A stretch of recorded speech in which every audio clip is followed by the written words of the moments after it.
Hey guys, and welcome back to Mario and Sonic Olympic Winter Games DS Adventure Tours Mode Part 2, Revenge of Dr. Eggman and Bowser. The subtitle could just go on forever, honestly, but we're going to be doing the second half of Frostown today, and man, I didn't actually get a chance to mention it last time, just because we were kicking off the playthrough and whatnot. The soundtrack to this game is fucking solid, and I'm like talking mostly actually about the original songs, like Theme of Minigame Victory, or like the speed skating event back there. That's actually one of my favourites. I think I was also one of the first to record the DS version of that song and put it on YouTube as well.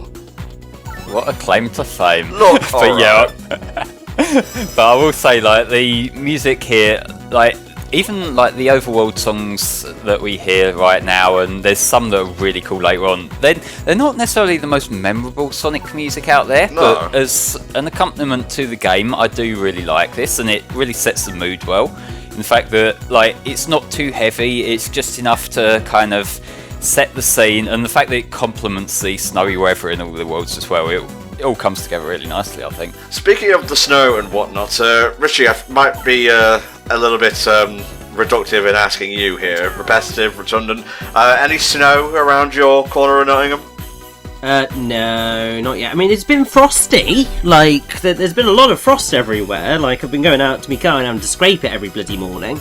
But no snow just yet. But then, to be fair, let me just open my curtains and see if I can see anything. No, it's pitch black out there. I can't see a bloody thing. It'll be the morning before I can tell if there's any snow happening. Fair dues, mate, fair dues. What about you, Flame? Do you ever venture outside your man cave to see if there is snow?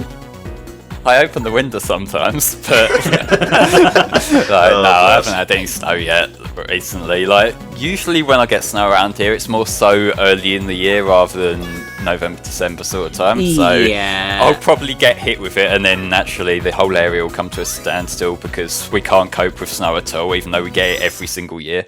Yeah, exactly. Ain't that the truth? So, we're going to do the speed skating again. There are, like, obviously repetitions of courses, events, and whatnot. It's to be expected with a minigame collection, but, you know, there is some level of satisfaction in trying to do better each time and beating the Olympic records and whatnot. This track right here, this is one of my favourites. This is cool, yeah. This is good upbeat race music, isn't it? I mean, to be fair, the Mario and Sonic at the Olympic Games series has always pretty much had consistently excellent music. The best music generally has been in the remixes of classic Mario and Sonic songs, but on the whole, it has always been a series with a very strong soundtrack, which, I mean, I suppose considering it's mostly created by Sega, that kind of follows suit. I mean, not that obviously Nintendo doesn't do good music, but like, one of the things that Sega generally always gets right is its soundtracks. So it's nice to see that, you know, that followed through into these games. Yeah, I don't think it was the Wii equivalent of this one that had that one particular World Adventure remix, but like, that's the standout. I love that for all the wrong reasons. Right, let me just go into a little bit of detail on what Flame just said there. You guys know the World Adventure, right? The instrumental theme for Sonic Unleashed, do do do do do do. Imagine that, and then have like a backing track on it, and that's the remix they decided to put into one of the Olympic Games. And what makes it funnier is I am almost certain that is just a stock GarageBand loop that they put underneath that. I don't think they even like picked one out that they thought was fitting. They just grabbed the first drum sample they could get and used it. Oh, Jesus, the absolute state. Don't worry, by the way, Shy Guys are on our side in this particular game. Comet skis there. Yeah, I know where you can find a pair of those if you've got the money. Actually, no, there's no currency to speak of in this game. I'll take your hearts then. You've got that one crystal there, that's worth something, right? Wait, we need that to save the Olympics? Oh, fuck. Although, to be fair, it's only the Winter Olympics that Bowser and Eggman are stopping. What are they going to do to, like, cripple the Summer Olympics? Spread fog everywhere? That sounds stupid. Yeah, about that. Or, you know, like, trap Mario and Sonic in a video game. Okay, are we reaching creepypasta levels here? No, that's That's the story Yeah. for the most recent one. Oh, ew, is it? Fucking hell. I think it's Yeah. actually a simulation of like an Olympic game event from the 60s or something, isn't it, Rich? Yeah, it's something like that, because the thing that's actually really fun is that, so obviously in 2020 Tokyo are hosting the Summer Olympic Games. The last time that they actually hosted them was, I believe, 1964. So it has been a while, but also the fact that it's 64 and, you know, the Nintendo 64. So I think that the console that is given to Mario and Sonic to make use of, to kind of trap them, is called, I think it's something like the Olympic 64. Nice. So it's just sort of a nice little callback, and just that's a fun thing, because obviously countries there's a bit of a Freudian slip there. Countries don't really get the Olympic Games that often. It's sort of generally once every 50 years, probably, if at all. But whenever a country does get them, it is sort of a big boon for them. It's a lot of money. But generally, it does bring people together from those countries so much. They are a great sporting event, generally. Say what you will about how it displaces the homeless and yada yada yada. I do think the London 2012 Olympics were actually pretty good. Not just because we won a fair few gold medals, but there was just like a feeling of camaraderie across the UK. And granted, that probably wasn't felt by people on the lower rungs of society, but Yeah, fuck the poor people. We want to feel good about sports. Well, to be fair, it's not necessarily the poor people in general. It was more specifically the poor people in London who got screwed over, because outside of London, everyone sort of felt that positive Olympic buzz. I think the poor people in London who were getting displaced, that was where it was felt, and obviously that is not okay. no. But then equally, something that the Olympic Games do tend to do is they try to bring in money and support for those less well-off areas to try and improve the situation for them. Whether it succeeds is a different kettle of fish, but there is generally that thought process, I think, behind why they do things sometimes. But I mean, that happens in literally everything, where like you have hope that something's going to work out and then it really doesn't. Yeah, as you can see here, for example, Mario is actually running away from tax collectors. He is illegally putting on an event here. He refuses to help the homeless, which is ironic for a working class guy, you know, like Jesus. Yeah, like, he's just a plumber. Don't give him shit for that. So Flames, skiing, cross-country skiing as it were. How do you feel about this event, mate? This is actually pretty fun. Like, you will see that a big part of this is managing your stamina and not blowing the boost right away, because otherwise you'll get fucked over at the end. But it's not that difficult as long as you essentially pace yourself and remember to do the duck, and you can boost forward going down ramps, and that is where you get most of your speed from. Yeah, you're meant to boost over the long stretches of snow that slow you down, mate. I don't think you realise how badly you're optimising things here. Maybe I should have been the one to play the game. Well, I don't know if you've noticed this, but regardless of the fact that I'm all over the place, I'm still in first. I'm still winning. Yeah, but you could be in Mega first, which is better than first, you know? I don't give a shit because I won. You got a tick, and inside that tick were a load of smaller ticks. So, yeah, I'll accept that as a Mega win.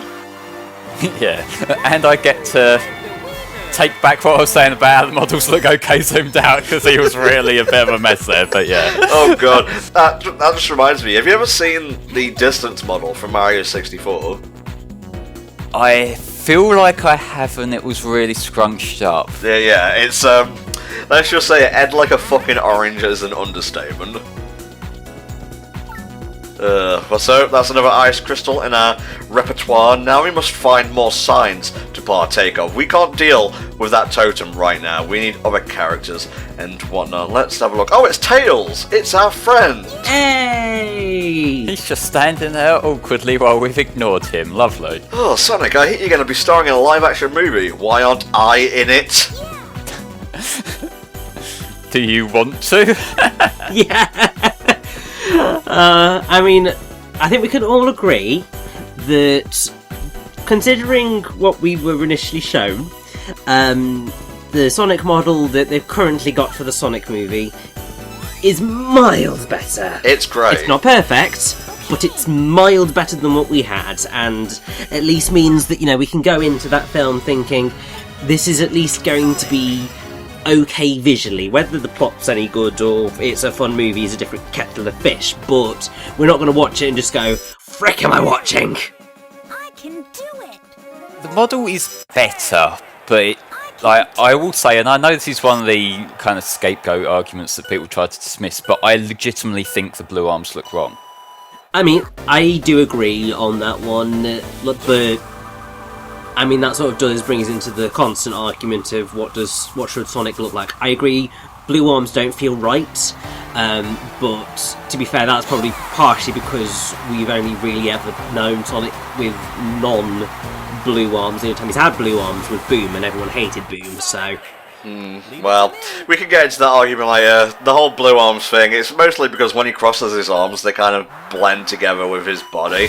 That's why the peach-coloured arms are better. But so, skiing, long jump, you got a perfect Flame. Can you beat Tails?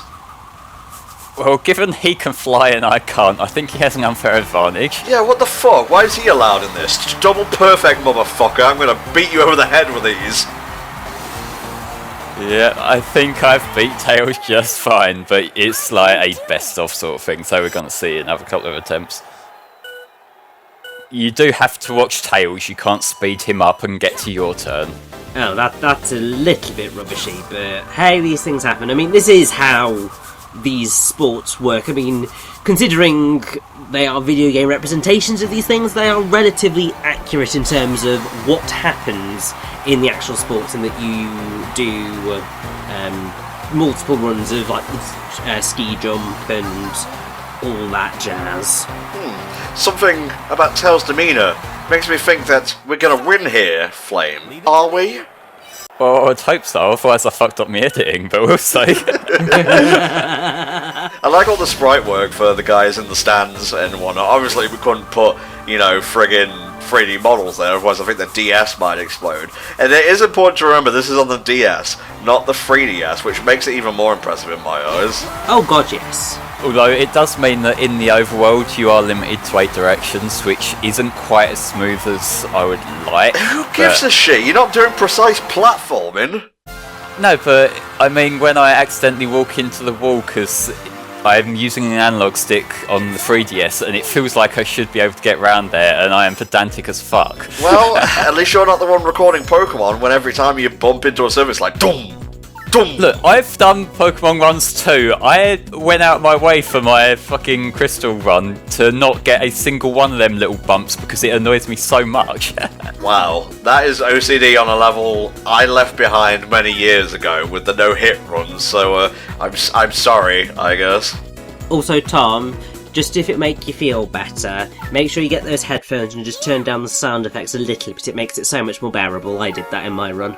Okay. Yeah, we'll get to that, won't we? We can save that for then. Oh, actually, now that you talk about it, I think I actually forgot to get those headphone items when I was recording. Bloody hell, man. But you still managed to get 3 takes in of you trying to do the spinny thing before you got it right, though, didn't you? Oh, I see. You're critiquing the footage before you even fucking talked over it. Whatever, it'll be a funny and genuinely banter-filled time for all. Just like this will be. Yes, look forward to a Pokemon Sword playthrough starting January 1st. Much like Mario and Sonic, it's going to be a part a day, so Monday to Friday sort of thing. Yay! And that's reminding me that I need to do sort of research on your team to make sure that you've got the optimal team, whilst also having, a fun time. But that's a separate issue. We're dealing with Mario and Sonic right now. And speaking of Mario and Sonic, that is the gallery in Frostown, which we won't see much of now, but we will see a bit of a little side questy sort of thing a few worlds in, so we will be coming back here later. But here is another new character, Luigi. Toad, can I talk to my brother, please? I don't need you, you for, dictating purposes and whatnot. I know. Also, can we just, bring up the fact again that Luigi is the best brother? Oh yes. I feel like there's maybe a bit of bias here, like you and Luigi are mates and you're trying to give him a bit of a boost every time you mention him. Well, I don't want to say that I've bought stock in Nintendo or anything, specifically under, next level games, but, I've slipped a $5 or $2 under the table, put me in fucking Luigi's Mansion 4, please. The year of Luigi was over in 2013, it's not worth it anymore. I can't get over how the year of Luigi was one of the worst years for Nintendo in a while. Yeah, let's just say it would be nice if, they did another year of Luigi in, 2023 and, just made it so that it was the best year that Nintendo had for a while, just to, counteract that slightly terrible year that they had that time round. Maybe at the start of next gen they'll have Luigi up to announce the Switch U. Oh. The joke is it will fail. Oh. So yeah, now we're attempting to beat our younger brother in skiing cross country. The 2D events aren't particularly my favourite. I prefer ones that operate in a 3D space, like we'll see later, the skeleton toboggan and so on. But at least the controls are fine in this. I haven't played the Wii counterpart, so I can't really speak for their motion controls and whatnot. From what I remember, they all played really well.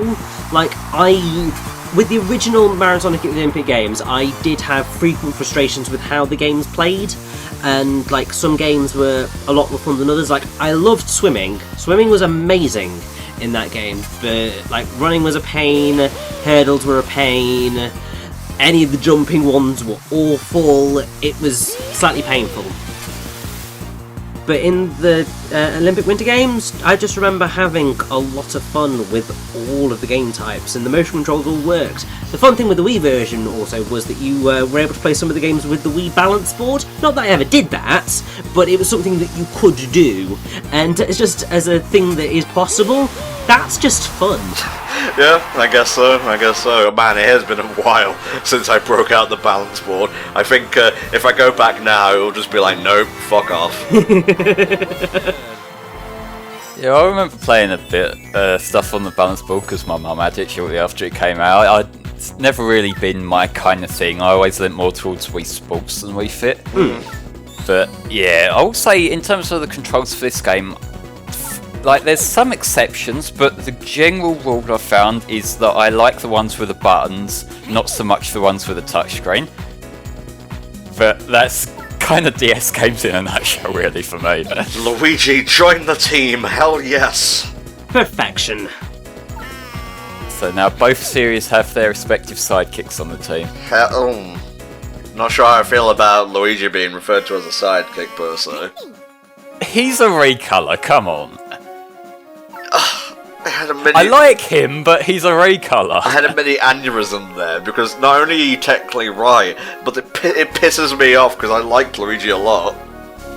Let's just sort of change it up a little bit and say he was a recolor. He is sort of no more sort of that recolor that he used to be, because he has oodled more personality than Mario has ever had, and also he has been the lead in 3 of his own the first game wasn't necessarily majorly successful, but 3 pretty successful games, whereas Tails so far he's had his own 2 games, but nobody really has played any of them, and nobody really likes any of them as far as I'm aware. Hey, I like Sky Patrol. So there's one that some people do sort of like, but there's one person who likes Sky Patrol. But on the whole, Luigi's definitely doing better in terms of that, and also, yeah, he's long since stepped out of the shadow of being a pure recolor, whereas there are many characters who have not. Well, I guess what Richie is trying to say here is he's not a recolor, he's an OC. Basically, yes. He's not a recolor anymore, they made him a bit taller too. Oh, brilliant. Oh, we have lore, fellas. Well, a news brief. Anyway, Bowser Jr. wears a mask around his neck that also doubles as a bib, because he's a baby. Yes, pretty much all of the bits, like little tidbits you get from them scrolls are on that sort of level. So you might get excited and think, oh, we're going to find out some interesting trivia, and then it's like, oh, Mario is a plumber, he wears a red cap. Mario's name begins with an M. Well, as a sort of way of sort of making that not as crap, whenever we see one of those things, do you want an actual sort of Olympic Winter Games fact that's a little bit more interesting? Well, I mean, yes, to help pad out the parts, but also there is actual Olympic trivia that we can collect here, so... Yeah, we will find some of those around from the maple trees, because, you know, we're in Canada. Of course. Well, since we've had one, I'll go for the first one. Eggman Nega. Just turning up out of the blue and stopping me right in my tracks of trivia. I'll wait until he's buggered off. Thank you. Yes, I am from the future, or the multiverse, wherever I happen to be written in this particular era of Sonic. Yeah, because, like, in Rush he was, like, the one from the Soul Dimension, but then in Rivals they retconned it so he's, like, a descendant of Eggman or something. Like, I don't know, they make this shit up as they go along, but yeah, he's basically Eggman but with a black and yellow jacket. And a white moustache. Yeah, that too. Maybe he's just older. It sounded like a snow spirit. Maybe because it was. Let's have a look at him. Oh, it's the pink one. These all have names. This is Sparky. I am not going to remember which one's which. Well, much like the Chaos Emeralds, because they are MacGuffins, let's be honest here, you just refer to them by what colour they are. Sonic is fucking pissed. He needs to go down this Eggman recolor. Okay, something that I haven't been able to unsee is the way that Sonic's spines are constantly twitching in this game because of how the model's loaded in. Well, it's fucking cold in Canada. Fair point. Having a bit of Nordic combined here, and Eggman Nega is ready to go. So let's put him in his place and rescue Sparky. What a sentence. Yeah, I don't think I ever expected that was going to be a thing that anybody would say in reality, but here we are. Alright, going with Sonic. Again, I noticed you haven't played as Tails yet. Are you going to try and play as many characters as possible here? I will do... as far as I recall, I did show off everyone at least once. Okay. So you will see all the characters in a minigame here or there. For this one, he is one of Sonic's bosses, so I thought it made sense to pit Sonic against him. Yeah, that's fair enough. Kind of a shame we don't have Silver at this point in time, because wasn't Eggman Nega like the boss of one of the Rivals games? He was in Rivals, yeah. He was doing some shit with the trading cards or whatever. Like, I can't remember the plot from Rivals. I just remember that it's like the most beautifully mediocre game ever made. Well, I know what we're starting off the 20s with.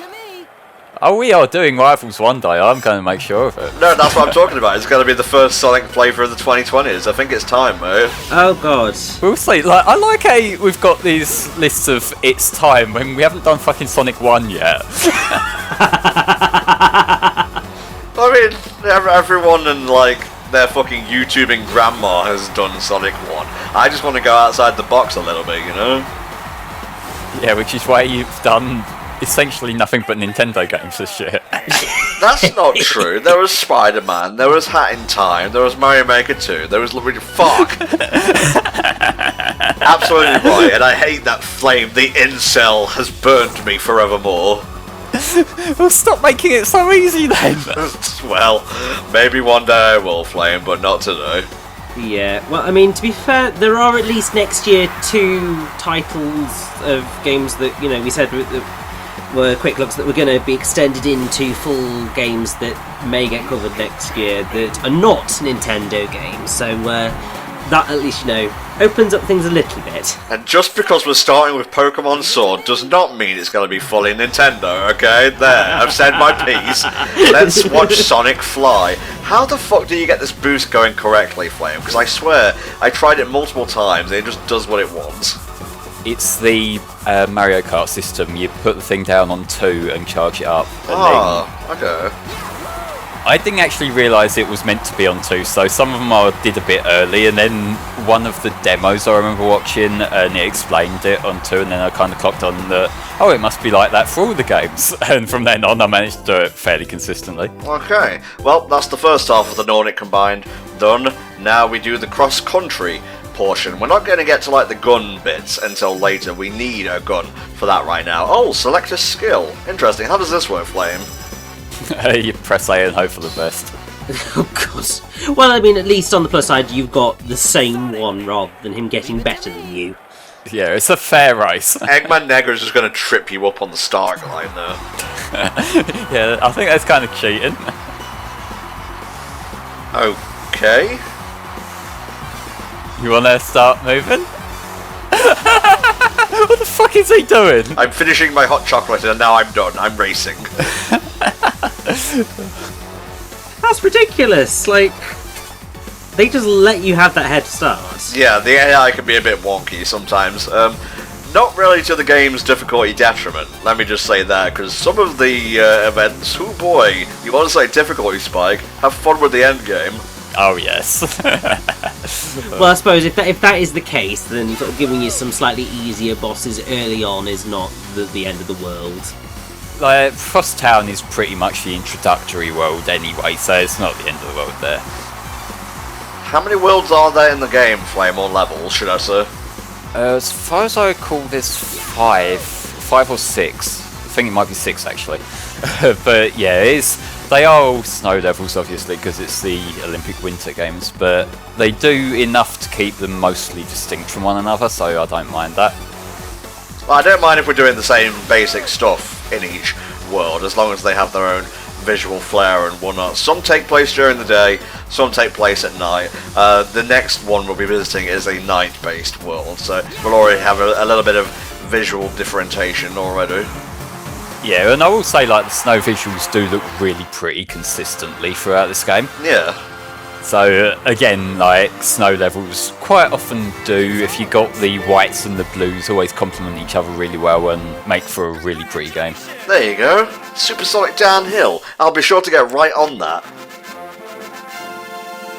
Ski shoot is just fun. I didn't feel that needed a comment. Yeah, I think we'll be seeing those in the next world, so you know, they do kind of have a small group of different mini-games that are assigned to each world, just so during later parts of the game where you can revisit previous worlds, then you can go back and do the other sports, and so it kind of changes things up a little bit. Oh no, he's running back to the future. We have to stop him. Why don't we just let him go? It's kind of annoying. Well, he might take the snow spirit with him, is the thing, but no. This Eggman is an honourable Eggman and is like, I really shouldn't be doing this, but here you go. Thank God, Sparky was saved from being on a trading card. Whew, thank Christ. More of that in 2020, by the way. We're not exaggerating here. Trading cards are a thing in the Rivals games. Yes, they are. And some of them have quite interesting picks, and I'm sure you know the one I'm talking about in particular. Wonderful memories. The Snow Spirit of Sparkleton. Sparkleton is probably up there in like the top 3 of levels forming in this game. At least in terms of like music and whatnot. And again, it's snow at night, so it's fucking gorgeous to look at. Here we go. Make it... Well, I was going to say make it rain, but make it snow would be more appropriate here. Well, Tom, really what you should have said is, let it snow, let it snow, let it snow. Darn. See, this is why you're here, Rich. Just to pick up my slack, I suppose. You see, this is where the Christmas music comes into play. And really, I mean, I do feel slightly disappointed that, you know, you didn't try and name each of these parts with some sort of Christmas song pun. We are not doing that. Well, I haven't edited the parts and uploaded the finished ones yet, so I still have chance to do that. Oh, brilliant. Flame hates Christmas. Wow, we did that at the same time. We're gonna call the first one Bar Humbug, maybe. Okay, I'll accept that. Fair enough. Bowser and Eggman can't fly either, so there must be some other way to get there. Oh, a cannon! That makes sense and isn't fucking dangerous. I guess, like, the safety people we were mentioning earlier really don't exist in this labyrinthian land known as Canada. Definitely not. Well, that'll do it for Frostown, guys. We will be coming back here later because there's stuff that spans like levels and whatnot. You have to go back and forth, bit of backtracking here and there. But for now, we're going to move on to Sparkleton. So I guess we'll see you for tomorrow's part, where we begin that sucker. Bye for now. See you where you land, Sonic, I guess. Bye bye.